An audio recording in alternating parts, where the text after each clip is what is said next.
خوتي خواتاتي، السلام عليكم ورحمه الله وبركاته. كنتمنى تكونوا بخير وعلى خير. بزاف ديال الناس وحشوني، دخلوا لعندي الواتساب وقالوا لي علاش حبستي التعاليق. حبستهم فعلا، وشحال ما حطيت فيديوهات لاني ما كنلقاش شي مشاهده عليهم كثيره. وليت كنخدم بالمزاج ديالي، يعني بما انني انا وليت جالسه في الدار، شفت بحال غير مرغوب فيا. هادشي علاش ما مره كنلوح فيديو. لاني كون لقيت الاهتمام كثر بهذه القناه غادي نحط لكم تقريبا كل يوم فيديو، وانتم تزيدوا بها القدام. ولكن بنظرا للاهتمام ديالها اللي ما كاينش في هادشي اللي ما هو يفيد، هادشي علاش انا رجعت لور وتاخرت. ولكن اليوم جيتكم عن طلب بزاف ديال الناس، عاود يدخلوا لعندي الخاص وكي سولوني اشنو نخدموا وباش نبداو. كاينين الناس اللي يلاه بادين بروجيات وباغيين يعرفوا باش يبداو، وباغيين يعرفوا اشنو يخدموا، يعني الحاجه اللي غتمشى لهم. بالنسبه لي انا الراي ديالي اللي غنعطيكم اشنو غيتمشى لكم. يعني داك الشيء كيبقى الارزاق بيد الله. ربي سبحانه وتعالى كنكونوا حنا سبب، والرزق كيكون بيد الله. كنحاولوا نديروا شي حاجه سخونه وكنوعوا فيها من الكانيش المبرك كيف ما حطيت لكم في الفيديوهات السابقه ملي كنت في المعمل. يعني الانسان كيدير موديلات وكيصيب. وديما كيف ما كنقول لكم، ديما ديروا هذاك الشيء اللي تقدروا تعطيوه. ما تفرضوش على راسكم شي حاجه صعيبه اللي تملوا فيها وترجعوا للور، لان من البسيط تقدروا تعطيو شي حاجه زوينه وتكون كتمشي، يعني قليل ومداوم ولا كتير ومقطوع. وهذا الشيء كيزيد يفرحني في واحد السيده اللي هي تلميذه ديالتي، كانت جات تعلمت لعندي الصنعه، يعني تعلمت لعندي السورجي وطورت راسها، يعني طورت راسها براسها. واحد الخطرات جات لعندي تعلمت. واحد الخطرات كان عندي شي طروفه ديال الثوب صغار، وانا كانت كتقول لي الا كان اختي شي طريفات ولا شي حاجه ما بغيتيهمش اعطيهم ليا. ملي بغيت نحيد ديك الطريفات طاحت في بالي هي وانا نصوني لها في التليفون، لانها هي خدامه وكتاخذ من الخدمه ديالها من الوقت ديالها وكتجي باش كتعلم وكتجي لعندي السبت. صونيت لها قلت لها واش يمكن لك تجي لعندي، واش عندك وقيت؟ قالت لي انا جايه اختي. جات جمعت معايا شي حاجه ديال المعمل هكا وعطيتها شي طروفه ديال الثوب. قلت لها واش يمكن لك تاخذيهم؟ قالت لي راه بغيتهم وعجبوني. قلت لها هما، عطيتها طريفات اللي هما مزيانين بالنسبه لي، انا ما غنخدمهمش. يعني الا بغيت نخدمهم غادي يضيعوا لي الوقت، لانني انا عندي الخياطات وكيتخلصوا الساعه، غادي تقام عليا واحد المبلغ اللي في شي حوايج اللي هما بساط. بالنسبه لها هي غتخدمهم بيديها وغتخدمهم في دارها. وقالت لي عندي واحد جوج الماكنه نشوف كيفاش تصرفت فيهم.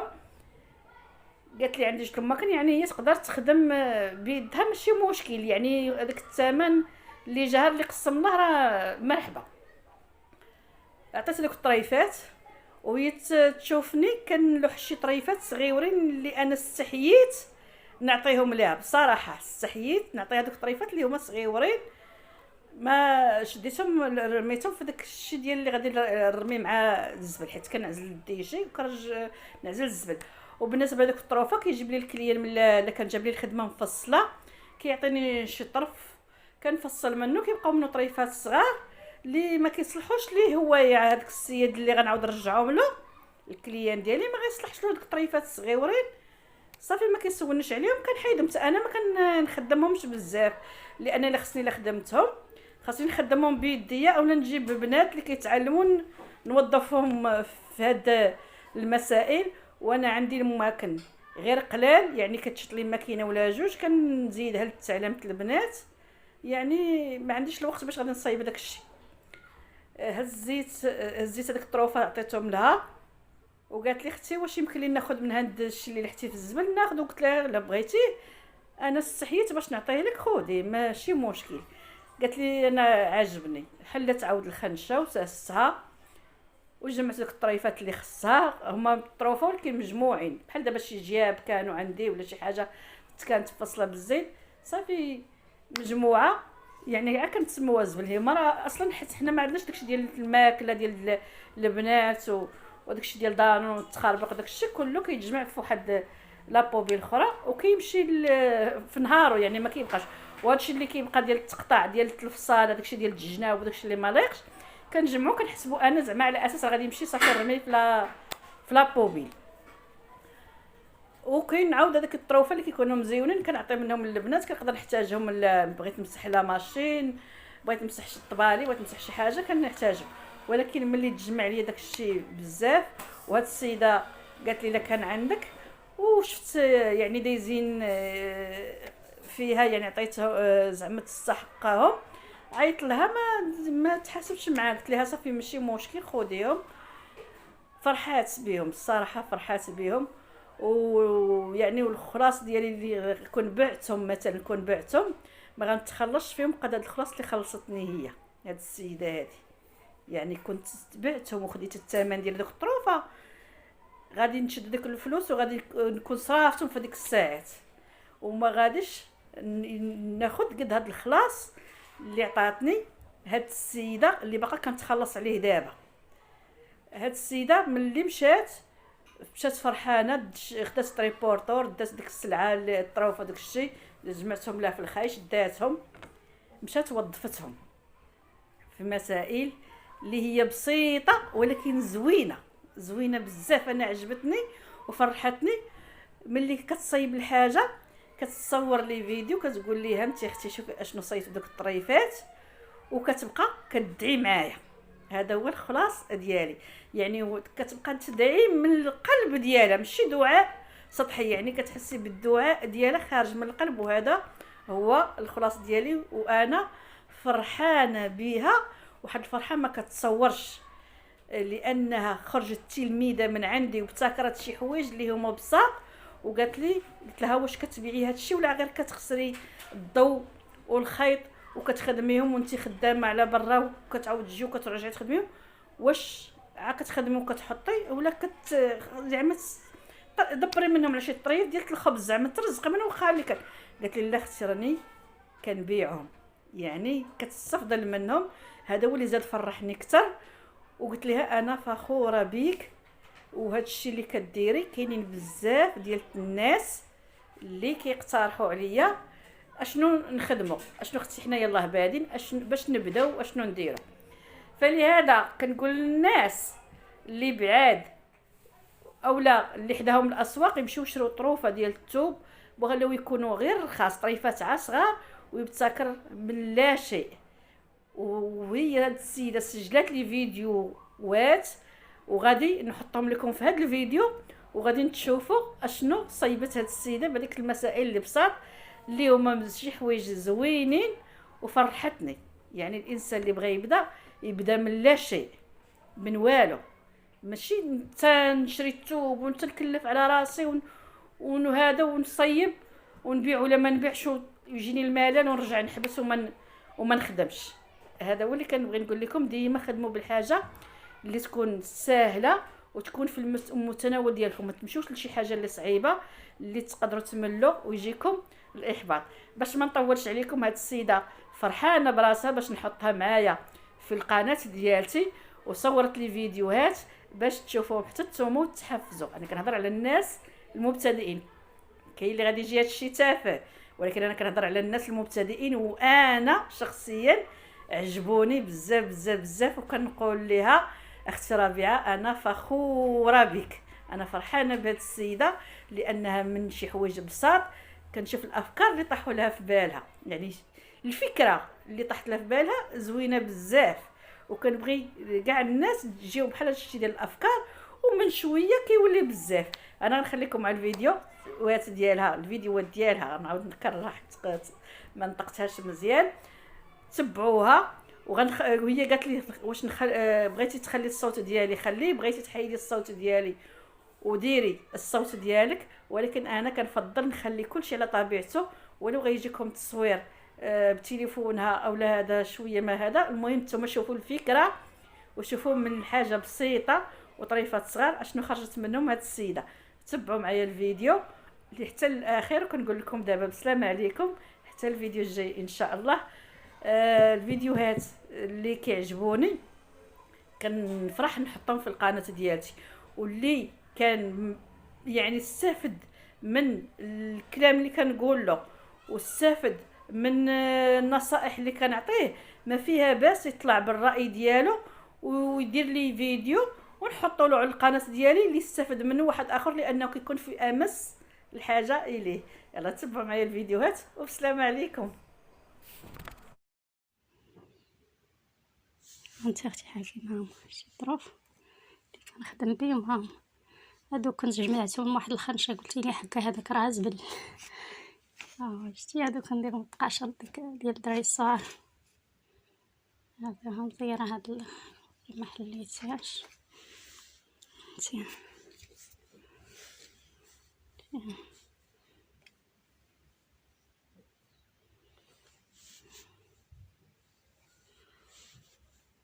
اختي شتي يرحم لك الوالدين، الله يرزقك من حيث لا تحتسبين يا ربي.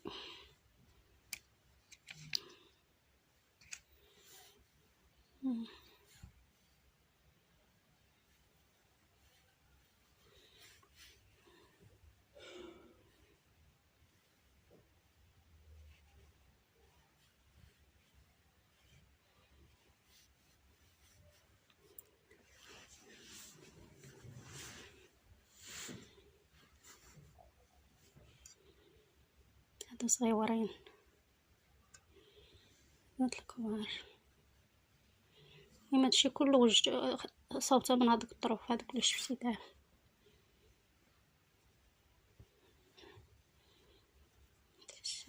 البانطات هذا الحمام هذا دوشتي بغيت ديرهم لشعرك.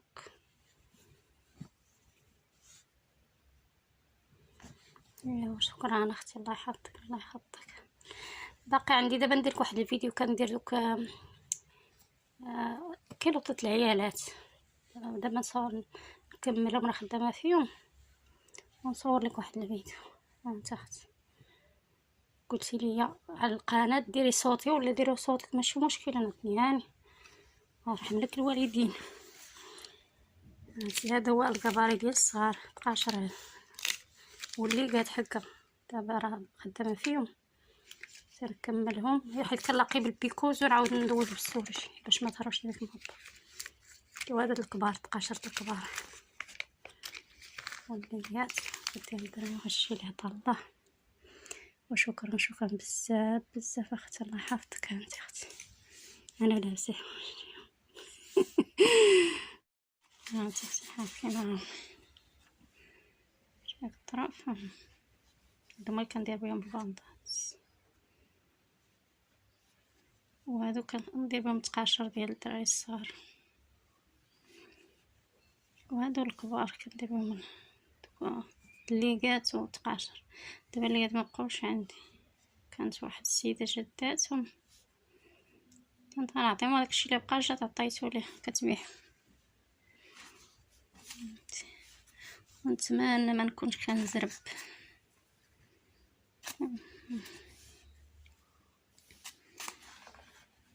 الطروف هادو راه جمعتهم نقولها جمعتهم من الخنشه اللي قلتي لي حكا راه داك زبل.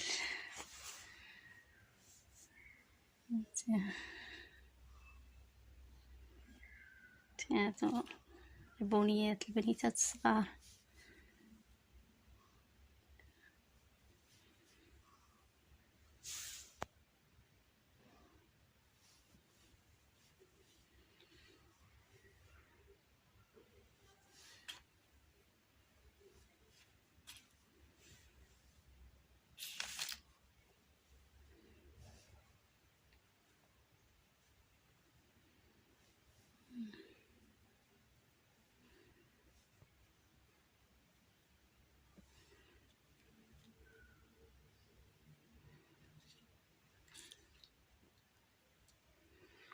هكا هادو هما هو القباري داير.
الا باقي عندك شي طرفه جمعيهم ليا تنجي نديهم عاوتاني ان شاء الله. الله يحفظك اختي، راه خدامتي تبارك الله، الله معك فيهم الخير.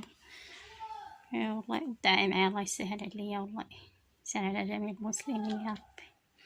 تنتي الله يدير لك البركه في صحيحتك وفي وليداتك، والله يعطيك شي رزق وصحيحه جديده ان شاء الله باش تكوني معاهم يا ربي، ويوفق الجميع يا ربي يا ربي. كاع اللي فنيتو شي حاجه الله يعطيها لي يا ربي. شكرا شكرا بزاف اختي حكيمه، والله عامره لابسه راك شتي وليات مبقاوش عندي خدامه، كاينش حاجه خدامه فيها باقي ما فينيتهاش داكشي. يلا تبارك الله عليك، الله يعاونك اختي. بغيتي تحطيني في القناه انتي ويقبلوا عليا المتتبعين ديالك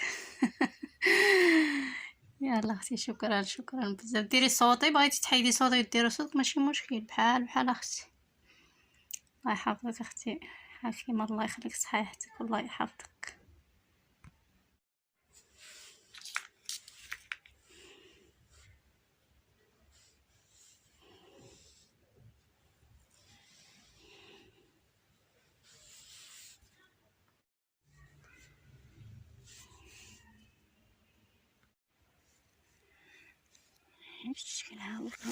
الله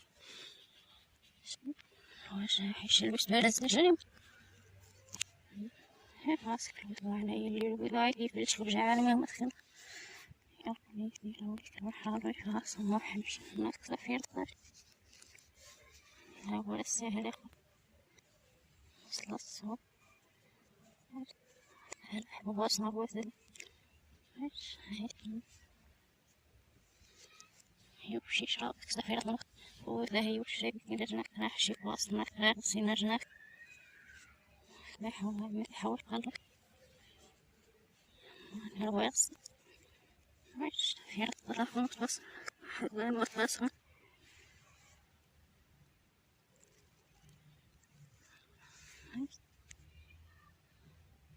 يشتغل الله الكنيس ناس كده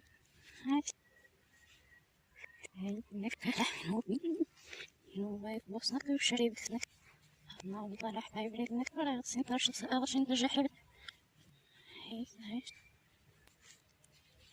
هاي لو كده عادي بنشكو جامع اختل رسنا اختل قوس نختل اللي حمسيش ما والله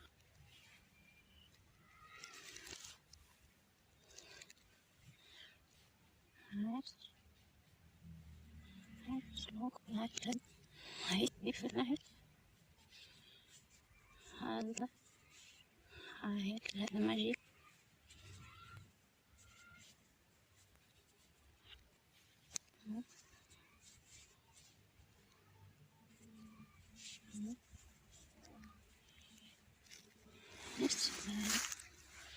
هو لسه الوصل نسخش واصل الصف هذا يعني وسيلة في ربيتنا رخصة حول الناس بحل الرمل هذه فكرة نعمل